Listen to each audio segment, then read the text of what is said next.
Alors, on va, Baruch Hashem, bonjour à tous. On va essayer de faire ensemble aujourd'hui, en l'honneur de Shavuot, euh, un cours dont le titre peut sembler étrange, entre Iftach et Shimshon. Excusez-moi, je reviens. D'accord?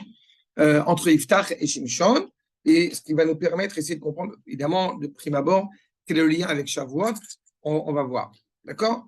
Mais avant de, j'ai envie de dire en guise d'introduction, prenez s'il vous plaît la première source parce qu'elle met en valeur les deux paramètres essentiels je parle du peuple juif parce que c'est évidemment essentiel, les deux paramètres essentiels qui régissent le peuple juif, j'ai envie de dire depuis le début de son histoire jusqu'à aujourd'hui, de manière révélée ou de manière cachée, de manière plus en potentiel, si je puis dire. Et on trouve ça dans chez le Rav Kook, dans Malacha Edeot, Shtei ha-ideot ha-enoshiyot ha-isodiyot. Nous avons deux idéaux, deux bases fondamentales dans cette humanité. Aolchot, vechozrot, bechol, vesibot achai. De tout temps, de toute époque, de toute structure, quelle qu'elle soit, dans ce qui est inhérent, de ce qui est, encore une fois, ingérant dans la vie en l'occurrence du peuple juif, à la fois au niveau individuel qu'au niveau social, apratim, vachevratim, aruchaniim, vamaasim, spirituel et, d'une certaine manière matérielle, à savoir Aïdéa Aléoumit, ve Aïdéa Elahit. C'est une des idées fondamentales qu'on trouve chez le Rav Kook, de bien mettre en évidence cette idée qu'il y a à la fois une dimension, j'ai envie de dire, divine et une dimension nationale. C'est les deux éléments essentiels qui constituent la nation hébraïque. Et parfois, avant de poursuivre, il faut savoir que parfois, ils sont en contradiction. On a eu des époques, par exemple, où nous avions un dirigeant qui était exceptionnel, n'est-ce pas? Et à l'inverse, le peuple qui n'était pas à la hauteur de son dirigeant. Ou l'inverse. Nous avons un dirigeant qui n'est pas forcément à la hauteur dans le projet divin, mais le peuple qui a, lui, une aspiration profondément divine. D'accord? Achal, Knesset Israël, Be Mahamada, Hanaseh Vanisgav, Bayamim Mikede.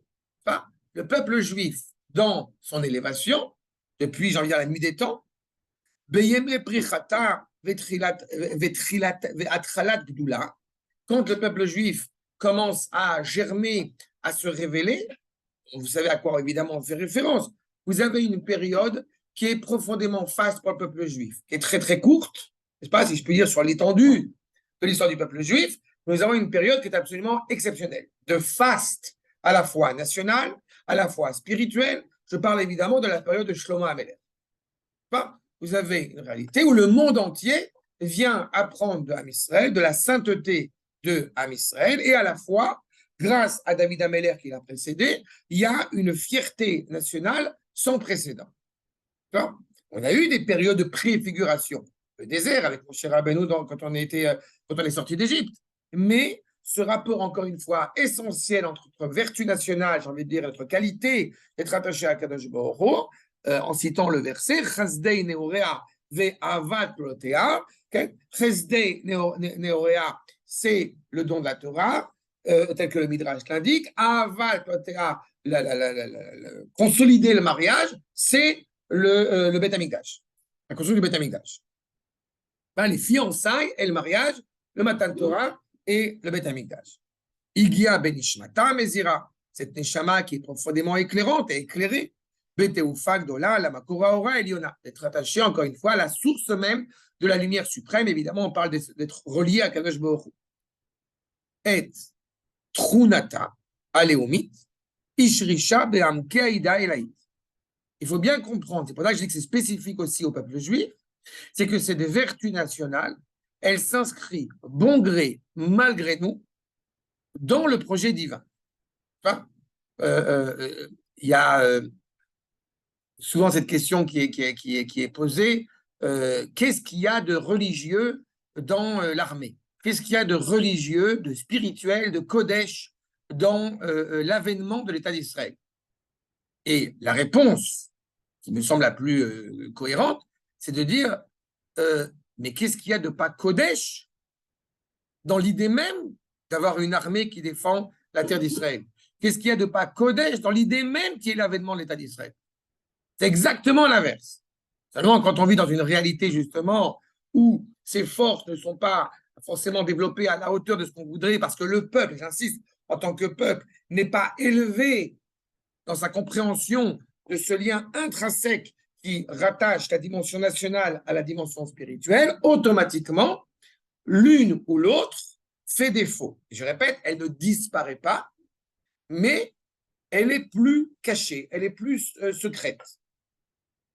Aval, Gam bechol yiridotea, ce que nous dit le Rav, Gam bechol yiridotea, c'est-à-dire même dans les moments de chute du peuple juif, de descendre, de partir en exil, lo nimchak minatruna leumit chotem ekora. En aucune manière, le peuple juif pourrait, de gré ou de force, oublier son lien, je rappelle, inaltérable à Akadosh Baruch Hu. Veleolam, kayemet yenikata, beseter pnemiut avayata, miatsinor haelion, shel haidea haelait. Et pour l'éternité, elle puise sa force, elle puise sa source, justement, eh bien, de ce flux qui la rattache directement à Akadosh Baruch Hu. Ça, c'est la réalité du peuple, si je fais un condensé de toute l'histoire du peuple juif. Seulement, entre Moshe et Shlomo HaMelech, vous avez la période de Yoshua, et surtout, vous avez la période des juges. Et la période des juges, elle est délicate, parce que pendant cette période-là, il n'y a pas d'autonomie politique au sens le plus large du terme. Il n'y a pas justement un dirigeant qui va régir tout le peuple juif. Comme je l'ai indiqué, le titre de notre étude, c'est entre Iftar et Shimshon. Rappelons brièvement qui est Iftar, et par la suite, on rappellera qui est Shimshon. Grâce au Midrash que vous ai livré ici, et on va y revenir, Makor numéro 2 dans le Yalkut Shimoni, Rabbi Yochanan et Rabbi Shimon Bar-Leket, pardon. Rabbi Yochanan Omer, Iftar et Kedesh Damim Aya Chayav. Vous vous rappelez de ce qu'a fait Iftar, il faut l'avoir en tête et on va l'évoquer brièvement. Puisqu'en cette période, à chaque fois qu'il y a eu des problèmes dans le peuple juif et qu'évidemment les ennemis en profitaient, alors il y avait un groupement de tribus. Ça n'a jamais été l'ensemble de toutes les tribus d'Israël, mais un groupement des tribus d'Israël, en général mené par quelqu'un qui était reconnu comme tel. Il y en a eu beaucoup plus que ceux qui sont décrits justement dans le Sefer Shoftim, mais on a particulièrement retenu, n'est-ce pas, Othniel ben Kenaz notamment au début, et puis Shmuel à la fin. On a retenu ces différents juges qui ont permis de retrouver eh bien, la fierté nationale face à nos ennemis qui nous ennuyaient. Il faut aussi avoir en tête, petit détail, que nous sommes après, plus ou moins après, parce qu'il y a parfois des épisodes qui étaient déjà même du vivant de Yoshua, mais Bégadol, nous sommes après le livre de Yoshua. Ça veut dire qu'effectivement, vous avez en tête que du fait qu'il y ait eu la faute des explorateurs, nous sommes rentrés 40 ans plus tard en Eretz Israël, et l'implication, c'est que malheureusement, on n'est pas encore habilité à mettre en place une entité politique telle qu'il se doit, et d'un autre côté, Yoshua étant décédé, on n'a plus de dirigeant. D'accord? C'est là le contexte de tout le Sefer Shoftim. Dans cette réalité-là, certains qui arrivent à retrouver cette force, comme je l'ai dit, cette cohésion nationale dans le peuple, proche ou non de la Torah, vont être nommés comme étant des juges. Et je le répète, juge, ça n'a pas le lien avec ce qu'on appelle, c'est pas Rosh Sanhedrin. Non, c'est pas un juge au sens où on emploie. C'est quelqu'un qui a un rôle, disons, non, c'est quelqu'un qui a un rôle de dirigeant politique ponctuel. D'accord? De courte durée, en tout cas pas à l'échelle du peuple tout entier. Maintenant, il se trouve que parmi ces gens-là, vous avez Iftar. Iftar n'est pas un érudit en Torah. Et comment je le sais, il a rendu la fierté nationale pendant une courte période, mais malheureusement, il n'est pas érudit en Torah. D'abord parce qu'on le sait, et surtout parce qu'il va faire un vœu terrible sans y réfléchir. À savoir que si effectivement il gagne la guerre, alors la première chose qui sort de chez lui, il la sacrifie à Kadosh Baruch Hu. C'est ça le Ikdesh Damim. Il a été prêt, en réalité, à tuer sa fille.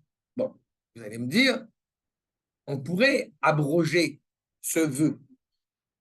D'accord? Il a fait un éder, il a fait un vœu qui n'a pas de sens. Il pourrait l'abroger en allant voir le Kohen Gadol, en l'occurrence Pinchas, et le vœu sera abrogé. Seulement, il y a une problématique. La première, c'est juste pour l'épisode que vous sachiez, c'est pas sûr qu'elle ait été tuée. On pense qu'a priori, elle a vraiment été malheureusement condamnée à rester célibataire toute sa vie. Ce qui est la même chose. D'accord? À ce niveau-là. De quoi, Michel? Non, pour une femme, non. Pour une femme, c'est pas qu'à l'époque. Cette réalité où une femme, encore une fois, ne peut pas, c'est pas qu'elle n'a pas trouvé, comme on dit, les chaussures à son pied, le fait qu'elle ne puisse pas se marier, elle ne puisse pas, encore une fois, et même pour Pinra, même pour évidemment Iftar, c'est un drame, parce que voilà, mais même pour elle, elle est enfermée, je vais dans un monastère parce que c'est à côté de ça, mais le fait d'être enfermée, de pouvoir pas donner la vie, de pouvoir pas construire une famille, c'est un drame considérable. D'accord? C'est pas, je dis, c'est pas un choix. Dans le monde moderne, on fait le choix de vouloir être célibataire, ce qui est absolument absurde, mais ça, c'est un autre sujet. Le fait est, c'est que, encore une fois, donc, où elle est conséquemment, elle est morte ou comme morte. Seulement, Iftach ne va pas aller voir Pinchas. Et Pinchas ne va pas aller voir Iftach. Donc là, on a un problème. Pourquoi ça se passe comme ça? On va y revenir dans 2 secondes. Regardez la suite du Midrash. Amar, Afilu Ekdesh Damim, lo haya chayav. Comme tu as fait un acte qui est totalement désastreux, alors tu es condamnable. Alors on va dire, Dafka, non, peut-être il n'est pas condamnable. Pourquoi? Parce qu'il peut abroger cela. Deteninan, Amar alabem atmea. C'est comme si tu avais souhaité sacrifier un animal impur. Étant donné qu'il est inapproprié d'aller au Beth Amikdash, donc de toute façon, ce vœu, il est facilement annulable. Il n'est pas condamnable. Pareil pour un animal qui aurait un défaut. Okay? Et allez, là, c'est comme si tu n'avais rien dit. D'accord? Qu'on dise, je veux manger je veux faire des avérotes, je veux manger un Paris-Brest. C'est comme ça qu'on dit en français? Le truc jambon beurre. Ah non, c'est non, non, non. Monsieur. J'ai oublié. Il a fait. On sait pertinemment que de manger un jambon beurre, on ne fait pas 2 avérotes. Ça, c'est la grande question qui était posée quand on était adolescent. Combien de fautes on fait quand on mange un jambon beurre? On fait une faute, on ne fait pas 2 fautes. La problématique n'est pas de manger du jambon avec du fromage. C'est tout, il n'y a pas de jambon. Ils ont terminé. Il n'y a pas de valeur en tant que telle. Il a fait. Non, pas sur toi, elle est suffisamment grave. Allez, et l'où les là. En tous les cas, qu'est-ce qui peut corriger par rapport à cette faute? C'est de vendre, évidemment, l'animal. Et par l'argent qu'il va récolter de ce vœu qui n'était pas approprié, alors il sacrifiera, il amènera un sacrifice expiatoire, en tout cas ce qu'il faut amener.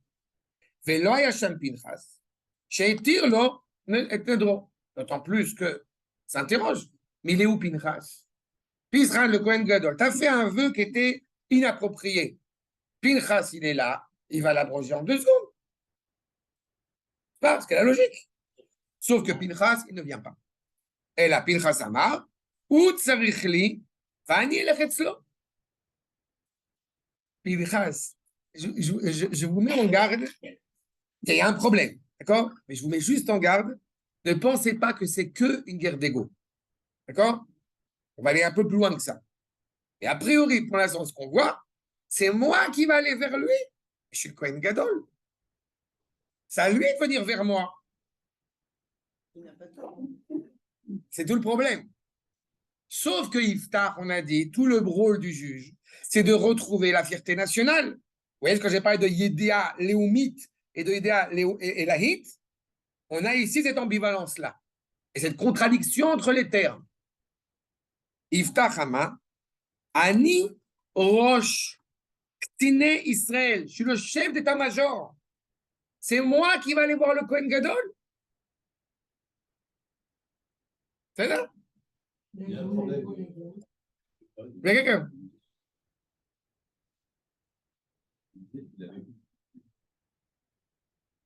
Il n'est pas. Okay. Donc, il n'est pas au courant. Non, mais il est au courant. Mais peu importe. Même s'il n'est pas au courant, ce qui n'est pas vrai, même s'il n'est pas au courant, il n'empêche que Pinchas aurait pu être présent à ce moment-là. Non, mais il sait, c'est un truc. T'amènes le sacrifice. Où est-ce que tu amènes le sacrifice? Au Beth Amikdash. Le Mishkan, pardon, il n'y a pas encore Beth Amikdash. C'est ce qu'on a dit. Non, il n'a pas amené. Mais son objectif, on a dit, je veux sacrifier la première chose qui sort de chez moi. Donc, où est-ce qu'il va sacrifier? Pas dans son jardin. D'accord? C'est au Mishkan, c'est à Shiloh. Et peu importe, encore une fois, une guerre, elle est menée, tu sais pertinemment. Même si tu habites à Akko, tu sais quand il y a des roquettes qui sont tombées à Gaza. Pas, Mais comment il pouvait penser ça? Il y avait combien de sacrifices humains? Mais tu as tout à fait raison. Mais il ne savait pas qu'elle allait sortir sa fille de la maison. Mais quoi, il y avait un chien ou un chat? Voilà, genre un animal. Beaucoup étaient bergers, beaucoup étaient agricoles, beaucoup étaient fermiers, etc. On aurait pu sortir dans son but un mouton qui sort de sa cour. Encore une fois, pas forcément de la porte de sa maison, au sens propre du terme, mais de son jardin, de sa cour. Oui, mais ça aurait pu s'éliminer automatiquement, puisqu'il n'y a pas de sacrifice humain. Oui, mais pour qui? Oui, encore une fois. La valeur de la parole, il ne faut pas oublier la valeur de la parole. Il faut rappeler quand même, ça c'est quelque chose qui est fondamental. Dans le monde oriental, n'est-ce pas, la parole prend tout son sens et ça peut avoir un côté totalement, comment dirais-je, mensonger et totalement erroné et arbitraire, mais ça a une valeur. Ça, la poignée de main, quelque chose qui a une valeur. Exactement. Et je parle dans le monde, même dans le monde arabe, quoi. Il y a un côté, j'ai dit le monde oriental. À l'inverse, dans le monde occidental, si ce n'est pas écrit, ça n'a pas de valeur. Dans la tradition juive, on donne une force très importante d'abord à la Torah orale de manière générale et Torah Sheba'al Peh et même à l'oralité. Et cette oralité, cependant, elle n'est pas au sens oriental du terme parce que cette oralité vient être ratifiée par l'écrit. Mais elle n'est que ratifiée par l'écrit. Ce n'est pas l'écrit qui prend sous son sens. C'est pour ça qu'à tel point, on peut acheter une maison en plein Shabbat en Eretz Israël juste oralement. Verbalement. Sans parler du prix. Non. À partir du moment où on a la possibilité, c'est vraiment une parenthèse, à partir du moment où on a la possibilité de libérer une maison qui est entre les mains d'un goy en Eretz Israël et qu'un juif peut l'acquérir, il dit écoute, je prends cette maison mais je signe le contrat à Motzei Shabbat. Le contrat est signé et fermé. La parole a une valeur importante. En tous les cas, le juif, je parle, pour l'âme Israël. À côté de ça, il ne faut quand même pas oublier que, encore une fois, le rapport au Lachon Hara, on a une paracha qui est consacrée exclusivement à ça, encore une fois, sur la valeur, encore une fois, du discours que nous tenons. Aujourd'hui, il y a la grande mode, ça je l'ai dit une fois à l'époque de Rosh Hashanah, aujourd'hui, la grande mode, c'est quand on dit quelque chose, bli neder. Et le côté de bli neder m'exaspère au plus haut point, je vous dis très honnêtement, parce qu'il y a un côté. Moi, je rigole avec des gens, parfois, quand ils disent tu viens au mariage ou au cosa, et je rigole avec eux. Je leur dis écoute, bli neder, si Dieu veut, si tout se passe bien, s'il n'y a pas de tempête, s'il n'y a pas de. Allez, stop. Assume tes propos. Si tu t'engages à faire un truc, le bli neder, il est a posteriori, il n'est pas a priori. Non, mais ça veut dire dans le sens où Hachem me le permet. Oui, mais il y a une valeur, encore une fois, à faire attention à ce qu'on dit. Écoute, j'espère que je pourrais venir, mais je ne suis pas sûr de pouvoir venir. C'est tout. Et non seulement tu as rentré dans des trucs avec le pouce et tu t'engages à une parole alors que tu sais pertinemment que tu ne pourras pas t'engager. Et ça néglige justement la valeur de la parole. Les habitudes de nos parents. Non, je ne veux pas de nos parents, non. Si Dieu veut, moi, non, mais si Dieu veut, si Dieu veut, c'est encore autre chose. Je te dis, c'est dans. Non, mais même le Mirza Hashem, Bezrat Hashem, tout est Bezrat Hashem. Mais je te dis simplement que c'est dangereux quand c'est à répétitif, quand c'est ça. Et je dis surtout le bli neder, il est là. Exactement. Oui. Qui jure sans arrêt, c'est la même chose. Non, mais ça, Birchal, c'est même pas sans arrêt, c'est tout court. C'est pas sans arrêt, c'est tout court. Le jurement, c'est interdit. Les chayalim, quand ils sont à l'armée, vous savez pertinemment qu'ils ne disent pas Ani Nishba, Ani Matsir, je m'engage à, je ne jure pas. C'est-à-dire, on n'est pas censé non plus dire un mensonge. Donc, on n'est pas censé jurer de dire la vérité puisqu'on ne dit pas le mensonge. Mais c'est que ça se bat, ils disent pas ni- Non, ma putain. Achab, en tous les cas, donc il faut comprendre qu'ici, nous avons un conflit, j'ai envie de dire un conflit plus que diplomatique, un conflit terrible. Un Ben Torah ne dit pas Ani Nishba. Quand ils montent Ani Matsir ne dit pas Ani Nishba. Ah, maintenant, si tu me dis qu'il y a un député que tu as vu à la Knesset qui a un kippa sur la tête et qui dit Ani Nishba, c'est-à-dire, qu'est-ce que je dis? J'ai encore entendu ma fille, on est arrivé dans la voiture, ma fille, elle m'a montré un truc où un rabbin, il dit, il ne faut surtout pas participer dans un mariage quand vous entendez des chants comme le verset de Shimshon qui dit on va se venger des Philistins et que tout le monde se réjouit en exaltation. Il ne faut pas se réjouir de ces choses-là, etc. C'est-à-dire, il y a aussi des rabbins qui se disent rabbins, qui te disent des grosses bêtises monumentales. C'est pas grave, ça arrive, hein, malheureusement. C'est-à-dire, mais Bécaron, on ne dit pas Aninishba, on dit Animatsir. En tous les cas, le fait est que, pour reprendre mon propos, la valeur, encore une fois, et tu as tout à fait raison dans ta remarque, ça pourrait être abrogé en 2 secondes, de toute façon. Sauf que pour aller faire un Tarat Nedarim, il faut aller voir le Kohen Gadol. Et il faut que le Kohen Gadol, mais ça va passer dans le cas précis, ils disent OK, j'abroge. Sauf que ni le Kohen Gadol vient vers lui, ni Iftar vient vers lui. Ani Eretzlo. Ben Din le Din, Aveda Anahara. On est en train de parler de ce qu'on appelle dîner les fachotes. On est en train de parler d'une jeune fille, là. Donc, à cause de ça, que l'autre ne veut pas aller vers lui, que Pinchas ne veut pas aller vers lui, Yofi, on a perdu la fille de Iftar. D'autant plus que sa fille lui a dit elle-même que c'était probablement interdit de faire un sacrifice. Oui, mais c'est un babon. Le fond, c'est encore une fois le rapport à la parole. Et vous comprenez dans quel esprit, dans quelle dimension spirituelle se trouve le peuple à ce moment-là. Et vous allez voir que ce n'est pas si facile que ça. Je poursuis. Aïda de Braïta, Ben Chita le Mechablei, Azil Barad Alouet. Attends, je passe ça. Shnehem, Nenshu, Bedamem. En fin de compte, à cause de ce sang versé, les deux sont punis. Alors que l'assurance de la Keuna Gdola depuis Aaron en arrivant à Pinchas, puisque c'est le petit-fils, était a priori assurée pour toutes les générations à venir des descendants de Pinchas. À partir de ce moment-là, les descendants de Pinchas ne sont pas automatiquement nommés Kohen Gadol. Ils ont perdu quelque chose qui est fondamental. Iftar, merci beaucoup. Iftar, Med Benishirat Evrim, on nous annonce que Pinchas, que Iftar, il va perdre ses membres l'un après l'autre. Genre, ils vont tomber. C'est bon? Oui. Bechol Makom Shaya Oler, Evar Nashulumeno. Genre, il perd un bras, une jambe, on enterre ses jambes. Genre, il meurt dans d'affreuses souffrances. Vayu Kovrin Oto. Ada Udirti, Vayamot Iftar, Vayikaver Be'are Gilad. Comme il est écrit que Iftar, il a été enterré dans les villes de Gilad, donc ça veut dire que il n'y a pas Zaka, quoi. Il est enterré une main là, un bras là, une jambe là, n'importe où. C'est Il n'y méchant. a pas eu de sang versé. Oui, mais on a dit, de manière générale, tu sais, on te dit que il y a une image que j'ai fait une fois un cours là-dessus, sur le fait que quand tu poses préjudice, quand tu heurtes quelqu'un, alors c'est comme si tu avais versé du sang. D'accord? Kéelou Shafardamim. Et j'ai fait un cours là-dessus, si tu as l'occasion de voir à l'époque des Ben Hametzarim, le rapport justement social dans l'idolâtrie, le meurtre et la débauche, je montre, le Falech montre à quel point c'est intimement lié. Et ce n'est pas qu'une image. Pas? En tous les cas, Bir Gilad En Ketifkan, et là, Be'are Gilad, comme il n'est pas écrit Be'ir Gilad, mais dans les Aré Gilad, donc on comprend que ses membres ont été éparpillés. C'est pas éparpillés, pour ceux qui ont la référence, façon puzzle. C'est pas comme a dit Volponi dans Les Tontons Flagueurs.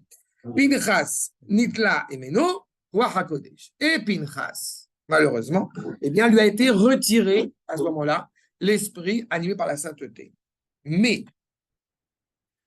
avant d'arriver au juge suivant qui va nous importer plus, pourquoi est-ce que c'est pas que, je dis, une guerre d'ego.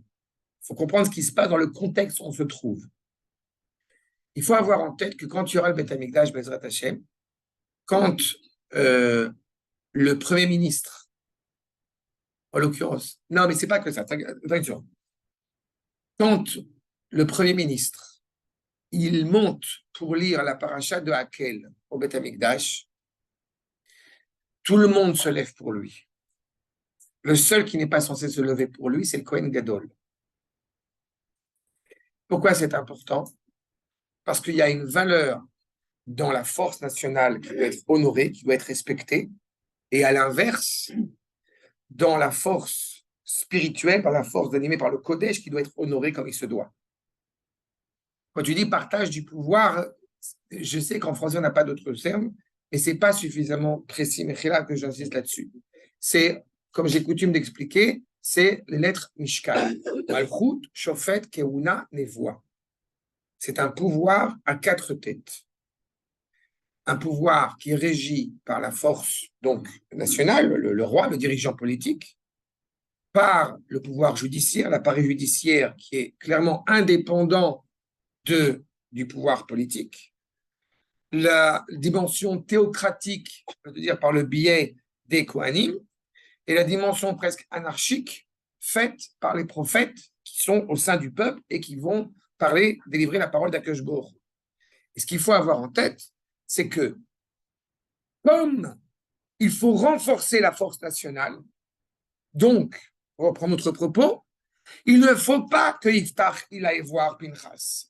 Parce qu'il faut renforcer à ce moment-là la force nationale.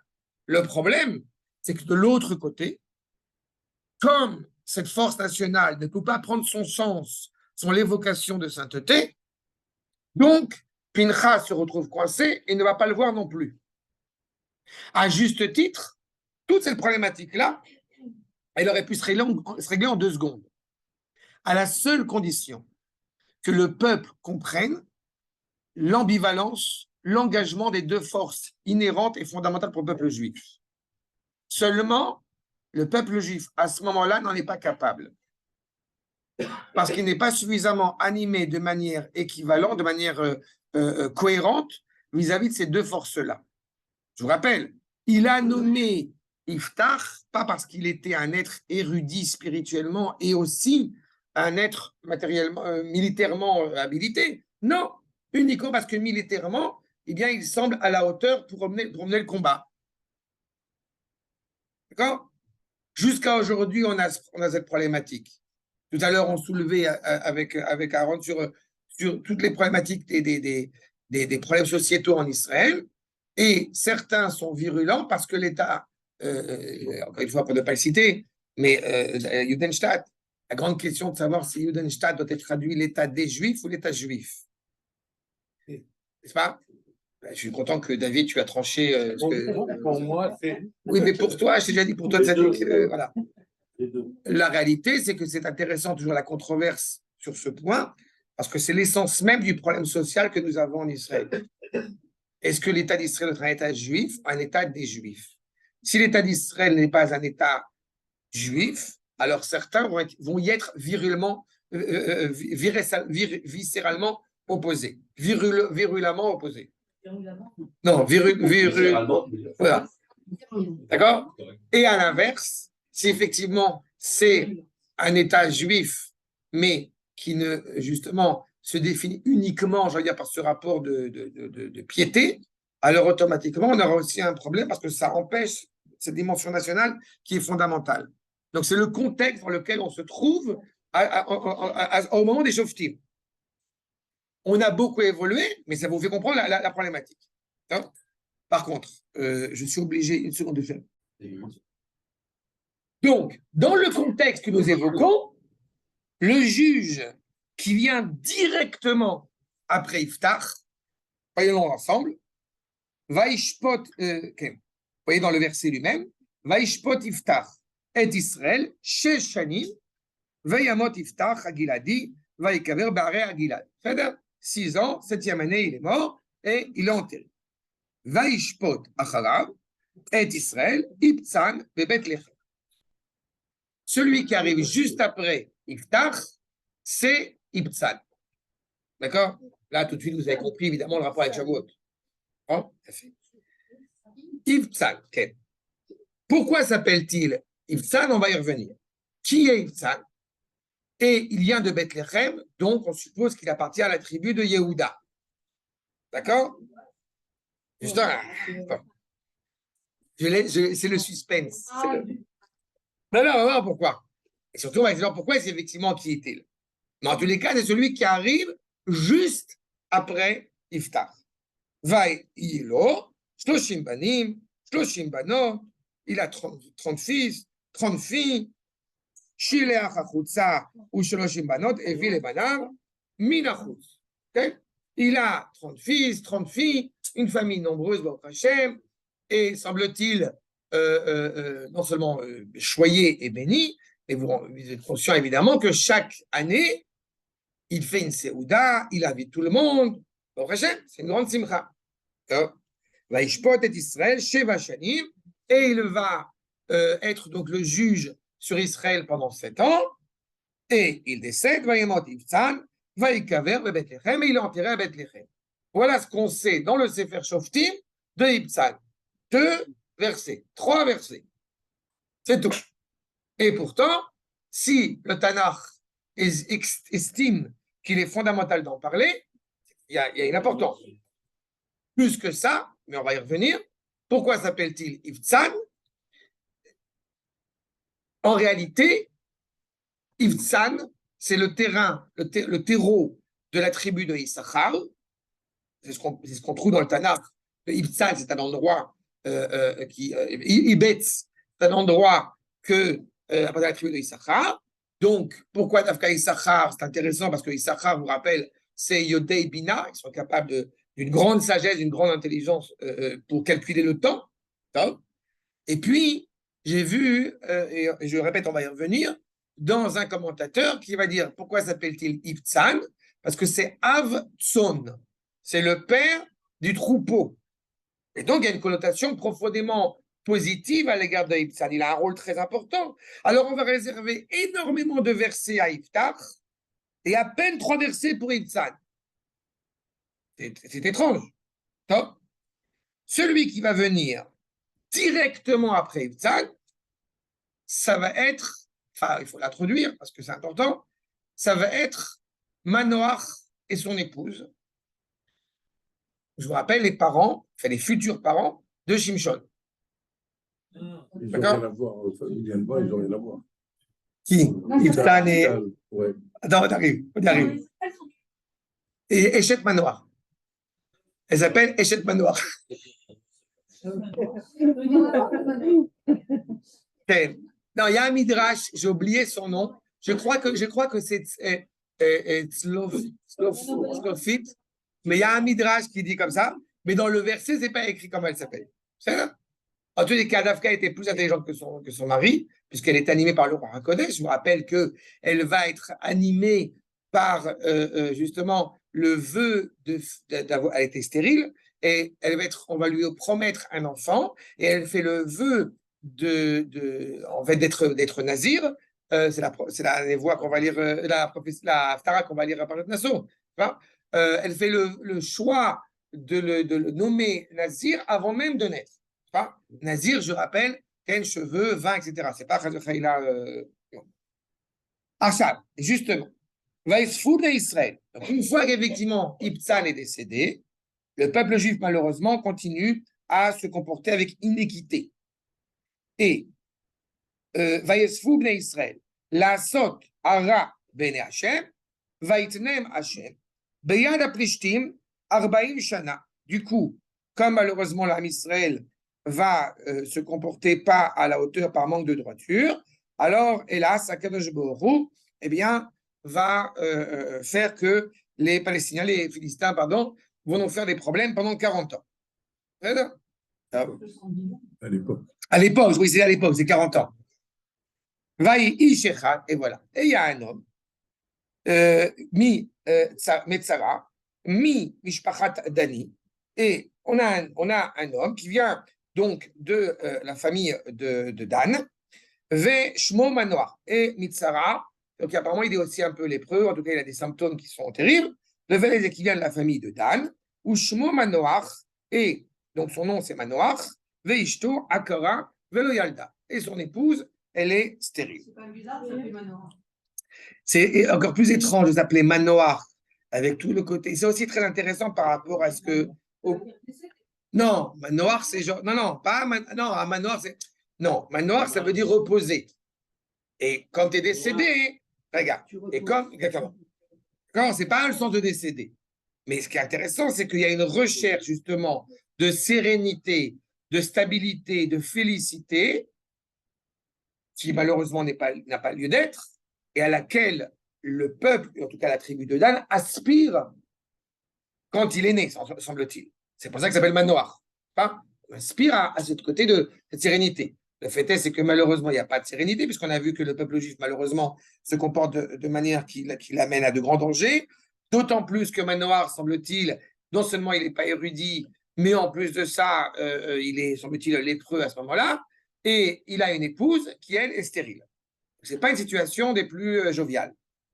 Vayar Malach Hashem, El Aisha, Akadosh Baruch Hu, se révèle à la femme, sur sa femme. Vayomer Elea, Inena, At Akara, Velo Yaladet, Ve Arit, Veyalad Ben. Voilà. Il lui dit, tu es stérile, tu n'as pas d'enfant, bah, sache que tu vas être enceinte et tu vas avoir un enfant, tu vas avoir un fils. Bon, merci, ça va. Veata, Ishamrina, mais désormais, dès maintenant, elle n'est même pas encore enceinte. C'est pas seulement elle a fait le souhait pour son fils qui n'est pas encore né. Dès à présent, cette parole d'Akadosh Baruch Hu qui lui est transmise lui indique: préserve-toi, ne bois pas de vin, préserve-toi de toute forme d'impureté. Ce qui est encore plus intéressant parce que, quand je vous l'ai indiqué à l'instant, son mari, il est lépreux. Donc, ils ne sont pas ensemble. Et il lui annonce que préserve-toi de toute forme d'impureté. Bah oui, mais voilà, c'est un peu compliqué. Achav, non, rassure-toi. Mais il va revenir au camp. Et c'est ça qui apprend aussi une discussion. Mais en tout cas, vous voyez bien le contexte dans lequel on est. Iner ara, et le sens obvi du verset dit qu'en réalité, elle est déjà enceinte. C'est intéressant. Iner ara. Veyaladet ben, umora lo ya'ale al rosho. Et il lui annonce clairement que il n'y aura pas peut-être qu'ils ont une intimité avant qu'ils soient lépreux. Elle n'a pas forcément compris. Ah, elle savait pas. C'est l'heure. Elle n'a pas forcément vu tout de suite que l'infirmière, elle lui a pas dit. Je veux pas un truc, mais voilà petite anecdote. Voilà petite anecdote marrante. Quand on a eu ma première fille, alors ma femme, elle appelle l'infirmière pour lui dire le sang, le truc bêta, quoi, ça a doublé, tout ça. Et moi, ma femme me va appeler, donc c'est moi qui appelle. Alors je l'appelle. Non, je ne réponds que à la personne qui est concernée par le résultat. Je suis un peu concerné quand même. Pas directement. Ma femme, elle appelle. Elle dit oui, c'est doublé, c'est bon. Et c'est quoi, c'est bon? C'est quoi, c'est doublé? C'est quoi, oui, c'est bon, t'es enceinte. Mais elle a dit ça sur un ton, genre, pareil, un truc sec. Et nous, évidemment, on espère qu'elle attendait. Donc, elle raccroche. Elle dit apparemment, c'est bon. Rappelle, on veut être sûr. C'est vrai, mais c'est peut-être pas forcément qu'elle est enceinte. En tout cas, le fait est, c'est qu'il lui a annoncé. Il lui a annoncé aussi qu'il faudra faire attention qu'il n'y a pas une lame qui passe sur lui. C'est pas? Oui, parce que les cheveux ne se rasent pas. Montréal, il y a allé à le rocho. Sur Shimshon. Là, il y a le rocho, qui est Nazir, Elohim y est. Il va être choisi par Akadosh Baruch Hu dès sa plus tendre enfance. C'est pour ça qu'à la différence de celui qui fait vœu de Nézira, alors, oui, mais en français, je crois qu'on dit Nézira. Alors, il doit apporter à la fin de son vœu un sacrifice expiatoire. Sauf que lui, il est Nazir dès la naissance. Avant même de naître, il est déjà prévu d'être. Et Anar. Ça vient de là, le fait qu'on attend 3 ans pour envoyer les choses. Non, c'est le Hari. C'est le Hari par rapport au Shkem. C'est lié à la Orla. C'est à la Orla. J'ai fait un cours une fois, c'était chez vous d'ailleurs, sur la circoncision de l'arbre. Ah oui. Et là-bas, j'évoque ça.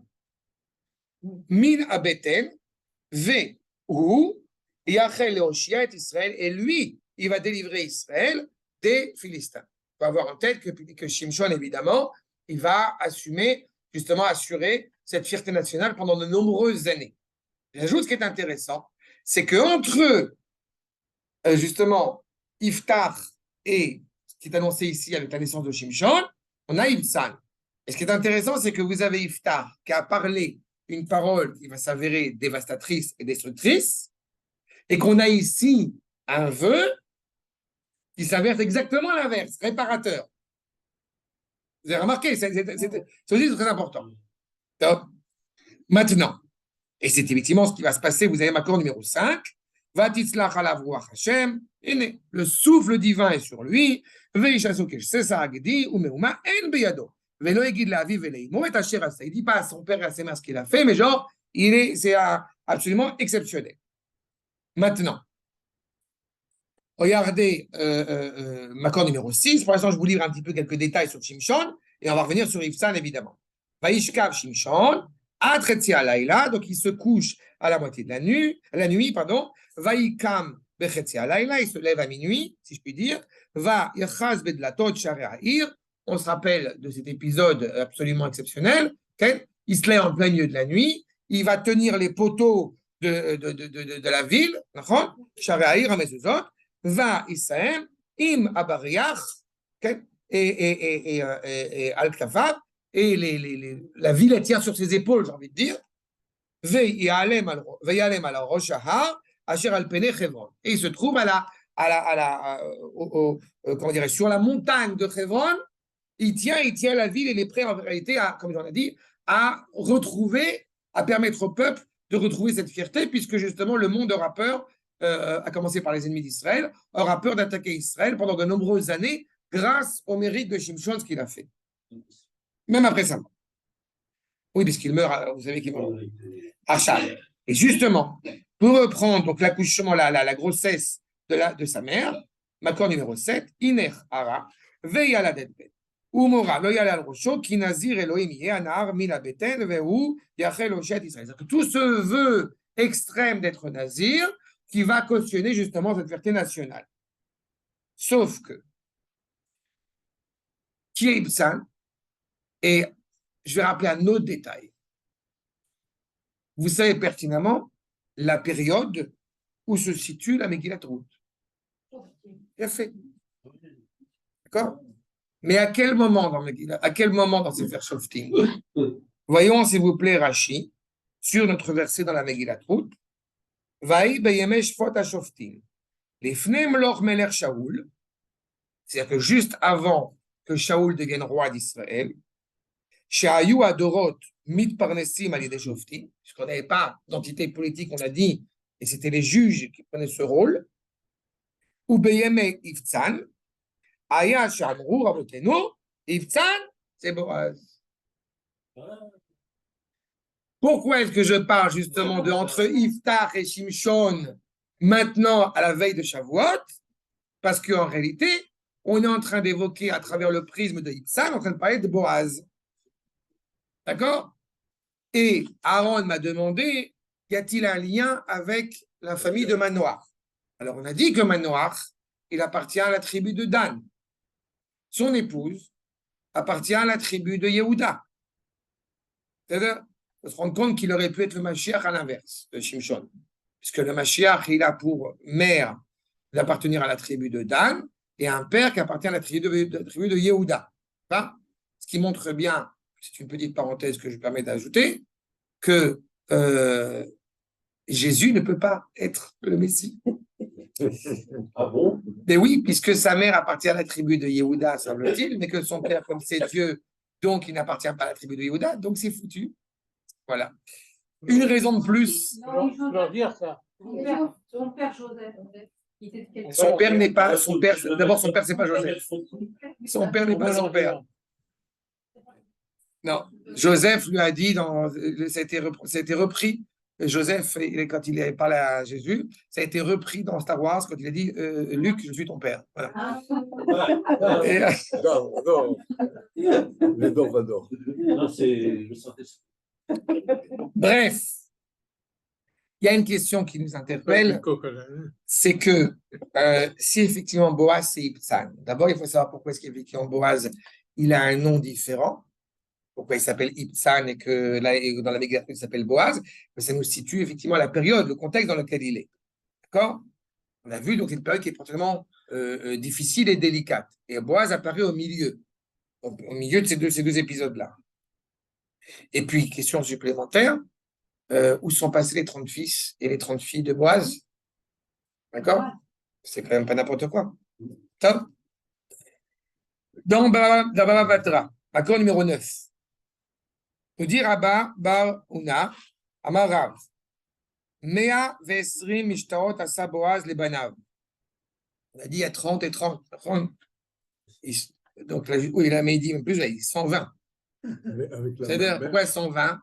Parce que tu as les 30, tu as 60, et ils se marient. Donc il a fait, d'accord? C'est génial. C'est quand même des grands repas, grâce à Dieu. Merci à que je me roule. Avec la même mère. Avec la même mère, oui. Oui. Ah, oui, là, oui. Mais on sait que c'est la même mère. Mais attends, justement. Comment elle a pu faire 60 enfants? C'est ce que tu dis, la Gemara. Je ne vais pas aller contre la Gemara. Non, non, en plus c'est important parce qu'elle va mourir. Attends, non, non, mais elle va mourir, c'est pas ça. Attendez. Soyez patient. Archa, il a fait 120 repas. Chez Neymar, Vaïlo, Shloshim Banim, et Shloshim Banon. Même s'il aurait le droit d'avoir d'autres femmes, c'est pas ça la question. Mais là, en l'occurrence, c'est une femme. Et c'est important parce que malheureusement, elle va mourir. Shalach Achutza, et Shloshim Banot, et Vil et Banav, Min Achutz, va Ishpot et d'Israël Sheva Shanim. Il va être juge d'Israël pendant 7 ans. Ses enfants sont mariés, se sont bien mariés, donc tout va bien dans le meilleur des mondes. A priori. Ce qu'on a vu la période dans laquelle on s'adresse. Ou Bechol Achat, Ve'achat, Asa Shne Mishtaot, Echad Beveit Aviv, Ve'echad Beveit Chamiv. Pourquoi il y a 120 repas? L'un, il a fait dans la maison de son père, l'autre dans la maison de son beau-père.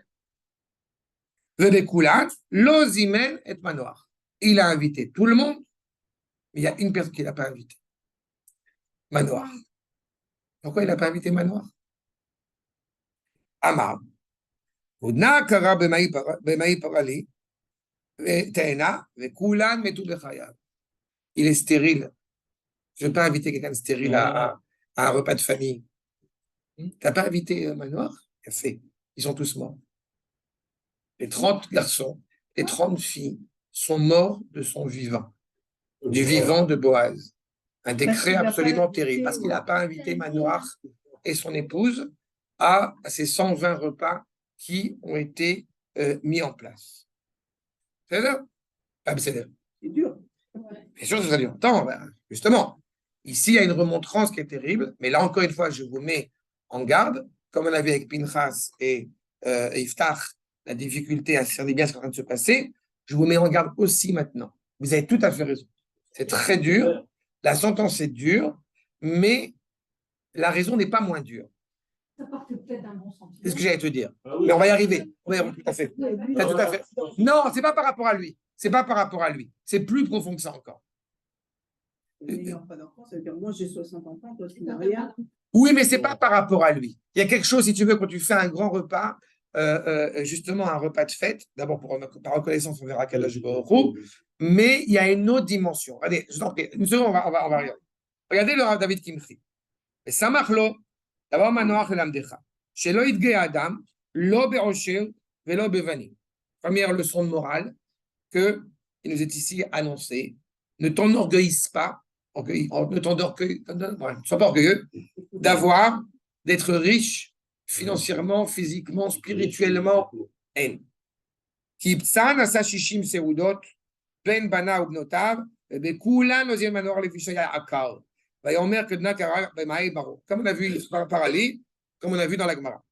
Veiralo, mipneze, shekulan metu bechayav, vayo le manoach ben kayam ve'aya shofet Israël. En réaction à ce qui s'est passé avec Boaz, avec Ibtzan, eh bien, Manoach, lui, aura un fils qui va être un grand héros en Israël.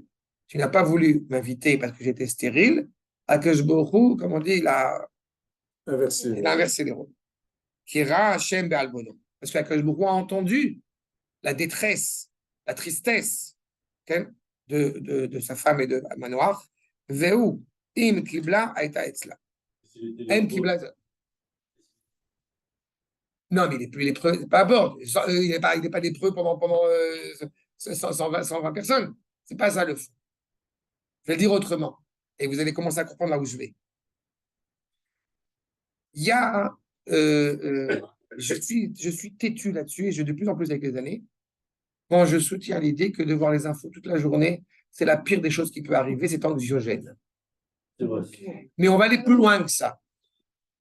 Quand on parle avec des soldats en admettant que Dieu préserve, il y a un attentat ou il y a quelque chose, alors il y a deux solutions.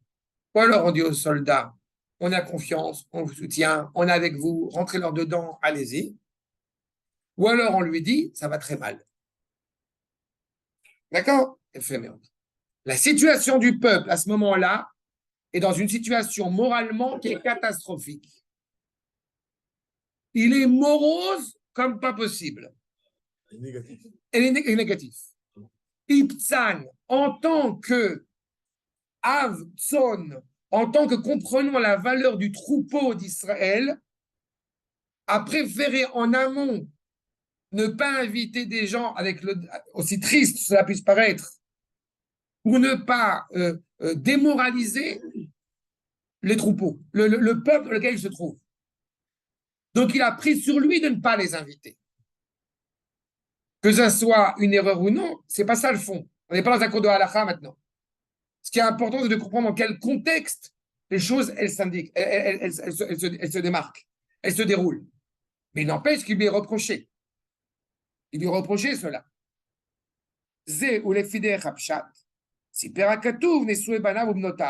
Pourquoi est-ce qu'on a eu besoin, juste avant, d'évoquer justement Manoach et son épouse qui sont stériles et qui n'ont pas d'enfants, et lui qui est lépreux? On a besoin, vous l'avez vu, quelques versets juste avant d'évoquer, il a 30 filles. Il y a une volonté à ce moment-là de retrouver une cohésion. Encore une fois, notre objectif, on a dit, pourquoi Rachid a insisté que c'est juste avant l'avènement de la royauté de Shaoul. Il ne faut pas oublier, Rabotai, que quand on rentre en Eretz Israël, notre objectif, c'est de mettre en place un État. Et pour le moment, je parle à l'époque de Shoftim, on n'a pas d'État. On n'est pas dans une cohésion à laquelle nous participons pleinement, à savoir que justement, eh bien, il y a un chef d'État, il y a un premier ministre, il y a un roi. Donc, il y a une tentative d'essayer progressivement, mais le peuple n'est pas encore prêt pour cela. Il n'est pas suffisamment en cohésion pour être prêt à cela. Vous vous rappelez quand même qu'il y a quand même un juge, parce qu'on est en plein dedans, qui va quand même s'appeler Elimelech. Vous entendez Elimelech? C'est pareil. Il a la possibilité de restaurer cette cohésion, cette unité du peuple. Qu'est-ce qu'il va faire? Il s'en va. Ponctuellement, comme j'aime à le dire ces dernières années, qu'est-ce que fait Elimelech? Comme il y a des problèmes en Israël, il y a des problèmes économiques, il y a des problèmes spirituels, je vais prendre provisoirement l'identité portugaise, de moi, pardon. Je vais partir à Berlin quelque temps, et après je reviens en Israël. Il a fait. Rabbi Shimon, il a dit, parce que tu as déserté la destinée du peuple quand le peuple en avait besoin, tu vas mourir. Qu'est-ce qui se passe chez Elimelech? Aval, je reviens sur Boaz. Ubnotav, les saperatz, la cha, Agdola, il raconte encore une fois le succès, Shaitalo bevanim ou bebanot, tout ce qu'il avait, il s'enorgueillissent de cela. Qui kulam, Essim bechayav, il les a tous mariés, ou behemet, ayou bod varim tovim. Et vraiment, il avait des choses bien. Pour que quelqu'un ait 30 fils et 30 filles, lui et son épouse, c'est clair qu'ils ont un mérite. On ne peut pas penser de nous qu'ils n'ont pas de mérite. Oui, tu parles biologiquement parlant, mais je te parle même plus que ça. C'est ça. Tu sais, et souvent j'ai dit ça sur cette problématique. Moi, je pense qu'on le sait tous, mais je pense que quand on voit ce que devient un œuf au plat après 9 mois, si on n'a pas confiance en Akadosh Baruch Hu, c'est que vraiment on ne comprend rien. C'est quand tu vois la radio avec Alors, ce qu'a dit le Rav, ce qu'a dit le Rav Zini à la Seudat Odaya, quand on avait ma première fille, il a dit tout celui qui pense que tout est une évidence n'a aucune chance d'arriver à la Emouna. Voilà. Je pense que c'est un peu celui-là qu'il faut à chaque fois avoir en tête. Et le fait est, c'est qu'effectivement, il y avait vraiment des choses bonnes en lui. Asher Bisrara, Megia, les autres, Atzlacha, les Malak Dola, les autres chefs d'Israël, il était juge en Israël. Autant on parle de Yiftar comme étant pas un érudit, autant Yiftzan, il était profondément, justement, juste. Donc la question, elle est posée seulement. Comment je sais qu'entre parenthèses, il est pas moins juste, c'est qu'effectivement, il y a cette problématique-là que je vous ai soulevée, et même après avoir perdu 30 fils et 30 filles, eh bien, il ne s'est pas rebellé et il n'a pas cessé de construire encore une fois, de s'investir pour le peuple juif, ce qui n'est pas évident. Regardez Maseret Yoma, Aneelavin veinan olvin, Shomim cherpatan veinam meshivin. Dans les deux cas, ils ont été blessés, mais personne n'a répondu. Le cas de Boaz, évidemment, le cas d'Ivtsan, il continue à construire avec amour pour le peuple. Osin me'ava vesmechim be'isurim. Comment je sais que Ismechin be'isurim? Vous avez l'exemple très concret. Quand Boaz il sort de la Shiva et qu'il va voir ses agriculteurs et qui lui dit Hashem imachem, il les salue avec Akash Baruch Hu. Il n'est pas en mode, encore une fois, de renier le lien et la valeur, encore une fois, de son lien qui relie à Akash Baruch Hu, ce qui n'est pas forcément évident d'ailleurs. Sauf que il a traversé cette chose absolument terrible. Pourquoi? D'où est-ce qu'on puise cette idée qu'effectivement, eh bien, Boaz soit Ibtzan? C'est une remarque supplémentaire qu'il faut avoir en tête. Voyez ce qu'on dit le Ralbag. Le Rabbi Lévi ben Gershom. En français, Gersonide. Là, on est chez les Chachaïm de France. Je crois Carcassonne, si je ne dis pas de bêtises. J'ai une bêtise. Mais en tout cas, c'est être à l'époque dans le. L'accord numéro 12. Okay. Non, mon fils, il s'appelle Yedaya. Vous savez qu'il y a plein de Chachaïm dans cette région-là. Mon fils s'appelle Yedaya. Et une des raisons pour laquelle on l'appelle Yedaya, c'est parce qu'il y a le Rabbi Yedaya à Bardashi. C'est qui Rabbi Yedaya à Bardashi? On est, je crois, au 2e siècle. Rabbi Yedaya de Béziers. Qui était un grand défenseur, qui a été un grand défenseur du Rambam. Béziers, Carcassonne, Lunel, il y a plein de lesquels. Bagnols-sur-Cèze. Pardon? Il est né à Bagnols-sur-Cèze, il est décédé à Perpignan. Ah voilà, tu vois Perpignan, pardon, pas Carcassonne, Perpignan. C'est loin Perpignan de Carcassonne, j'ai une bêtise. Non. C'est la région. Achab, en tous les cas, donc le Ralbag nous dit comme cela. Et fils chez Boaz dirait Minyaneno. Chez Aya Shofet Israël, puisqu'on sait qu'il est Shofet en Israël. On regarde tous les Shoftim, le seul qui est à Bethléem, c'est Ibtzan. Donc a priori, les Rachamim, ils ont dit Ibtzan, en fait, c'est Boaz. Vaya mi Bethléem, lo nimsa beshoftim zulat Ibtzan, sheye mi Bethléem. Amrou rabotenu, kol ki Ibtzan, ou velo nimsa beshoftim zulat Ibtzan, sheye mi Bethléem. On n'a pas vu dans aucun endroit dans Sefer Shoftim où on a indiqué, où on a insisté pour dire qu'il venait de Bethléem. Donc il semble que Ibtzan et effectivement Boaz soient la même personne. Arshab. J'ajoute dans cette demande effectivement d'être constamment, je disais tout à l'heure qu'il y a une tension permanente entre l'Aïdia et l'Aït et l'Aïda léoumite, la connaissance, la compréhension encore une fois du peuple et la place de chacun et la place d'Akash Baruch Hu. On n'est jamais convaincu. Je pense que je ne vous pas un chidouche en vous disant que l'éducation indique qu'on travaille beaucoup, mais que c'est 99% de prière, quoi. Ou 300% de prière et beaucoup de travail à côté, j'en sais rien. On n'a jamais de garantie. Il a 30 fils, 30 filles, il est bien réussi, et malheureusement, il meurt. Ça rappelle le verset dans Kohelet. Baboker, zera et zercha, velaerev, al tanach yadcha. Et tous, les questions comme ça qu'un juif demande demande au Rav Aviner pour le premier enfant, à partir de quand je dois me préoccuper de l'éducation de mon enfant. Et le Rav lui répond, il a quel âge, ton fils? Il a 3 ans. C'est trop tard. Le deuxième enfant, il arrive et il paraît la même question. Et il dit, il a quel âge? Ma femme, elle est enceinte de 9 mois. C'est trop tard. C'est ça, exactement. Ça qu'on sait déjà. C'est ce qu'il te dit, le verset dans Kohelet. Le matin, tu as mis à t'ensemencer. Le soir, ne crois pas que c'est fini. D'accord? Vous êtes tous parents. Vous pouvez me témoigner que, évidemment, vous arrêtez de vous inquiéter de vos enfants. Oui. Excuse-moi. Il y a la grande blague, excuse-moi, la grande blague des 3 mères qui se rencontrent. Voilà. Elle est très connue.